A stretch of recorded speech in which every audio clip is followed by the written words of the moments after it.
കുറച്ച് തേങ്ങ, പിന്നെ കുറച്ച് അടയ്ക്കയും.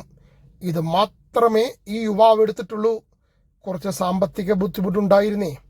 വൈകുന്നേരം വെള്ളത്തിലിരുന്ന് വെള്ളമടിക്കുക എന്നതാണ് യുവാവിൻ്റെ ഹോബി.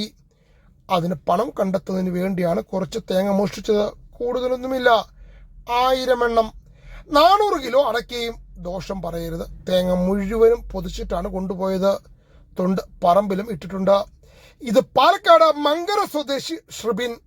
ഇങ്ങനത്തെ പേരൊക്കെ പറയാൻ വലിയ ബുദ്ധിമുട്ടാണ്. സംഭവം നടന്നത് പെരിങ്ങോട്ടുകുറിശ്ശിയിലാണ്. ഭാരതപ്പുഴയുടെ തീരത്തുള്ള പറമ്പിൽ നിന്നും പലപ്പോഴായി അടയ്ക്കയും തേങ്ങയും മോഷ്ടിച്ചു. കവുങ്ങിൽ കയറാൻ ബുദ്ധിമുട്ടുള്ളത് കൊണ്ട് കവുങ്ങ് അങ്ങ് മുറിച്ചു. കോഴി ഫാമിന് പറ്റിയ സ്ഥലം അന്വേഷിച്ചാണ് വരുന്നത്. പക്ഷെ ആള് കോഴിയല്ല, 26 വയസ്സാണുള്ളത്. മുമ്പ് ചെറിയ മോഷണങ്ങളൊക്കെ ഉണ്ടായിരുന്നു, വണ്ടി മോഷണം, അങ്ങനെ ചെറുത്. മലഞ്ചരക്ക് വ്യാപാരത്തിലേക്ക് എത്തിയിട്ട് അധിക കാലമായിട്ടില്ല. തേങ്ങയ്ക്ക് തീവിലയുള്ള കാലത്താണ് യുവാവ് ഈ പണി ചെയ്തത്. തേങ്ങയും അടയ്ക്കയും കോങ്ങാടുള്ള കടയിൽ കൊണ്ടുപോയി വിറ്റു.